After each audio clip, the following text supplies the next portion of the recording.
തിരുവനന്തപുരം നെടുമങ്ങാട് വിവാഹ സൽക്കാരത്തിനിടെ സംഘർഷം. ബസ്സിൽ പാട്ടുവെച്ചതിനെ തുടർന്നുള്ള തർക്കമാണ് സംഘർഷത്തിൽ കലാശിച്ചത്. സംഭവത്തിൽ 2 പേരെ പോലീസ് റിമാൻഡ് ചെയ്തു.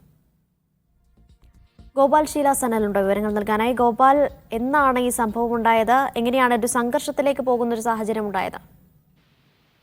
അനിഷ, നെടുമങ്ങാട് സ്വദേശിയായ യുവാവിന്റെയും കല്ലർ സ്വദേശിനിയായ പെൺകുട്ടിയുടെയും വിവാഹ സൽക്കാരത്തിനിടെയാണ് ഈ സംഘർഷം ഉണ്ടാകുന്നത്. നെടുമങ്ങാടുള്ള ഒരു ഓഡിറ്റോറിയത്തിൽ വെച്ചായിരുന്നു ഈ സൽക്കാരം സംഘടിപ്പിച്ചിരുന്നത്. പെൺകുട്ടിയുടെ വീട്ടുകാർ വന്ന ബസ്സിൽ പാട്ടിട്ടതിനെ തുടർന്നുള്ള തർക്കം പിന്നീട് അടിപിടിയിലും അത് പിന്നെ ഒരു വലിയ സംഘർഷത്തിലേക്കും കലാശിക്കുകയായിരുന്നു. ബസ്സിൽ നിന്നും ഓഡിറ്റോറിയത്തിലേക്ക് ഇറങ്ങാൻ നേരം ആ ബസ്സിൽ ഉണ്ടായിരുന്നവർ തന്നെ ഈ വിഷയങ്ങൾ പറഞ്ഞ് തമ്മിൽ തർക്കമുണ്ടാവുകയും അത് അടിപിടിയിലേക്ക് നയിക്കുകയും ചെയ്തു. ബസ്സിലുണ്ടായിരുന്ന ആൻസി എന്ന യുവതിയുടെ മകൻ 1.5 വയസ്സുള്ള ഷഫാൻ, ഭർത്താവ് ഷെഫീഖ് എന്നിവരെ കലക്കൽ സ്വദേശിയായ ഫൈസൽ, കല്ലറ സ്വദേശികളായ ഷാഹിദ്, ജലാലുദ്ദീൻ, ഷാജി എന്നിവർ ചേർന്ന് മർദ്ദിച്ചു എന്നതാണ് പരാതിയിൽ പറയുന്നത്. തുടർന്ന് ഈ വിവരം അറിഞ്ഞ് സ്ഥലത്തെത്തിയ നെടുമങ്ങാട് സ്റ്റേഷനിലെ പ്രിൻസിപ്പൽ SI സന്തോഷിനെയും ഈ പറയുന്ന സംഘം കയ്യേറ്റം ചെയ്തതായി പോലീസ് പറയുന്നുണ്ട്.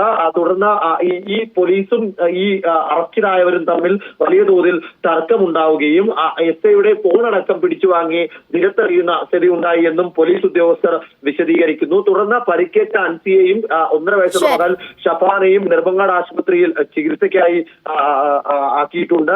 ഇതിൽ ഷഫാന് 1.5 വയസ്സുള്ള നെടുമങ്ങാടാണ് വിവാഹ സൽക്കാരത്തിനിടെ സംഘർഷമുണ്ടായത്. വിവരങ്ങൾ നൽകുകയായിരുന്നു ഗോപാൽ ശീലാസനൻ.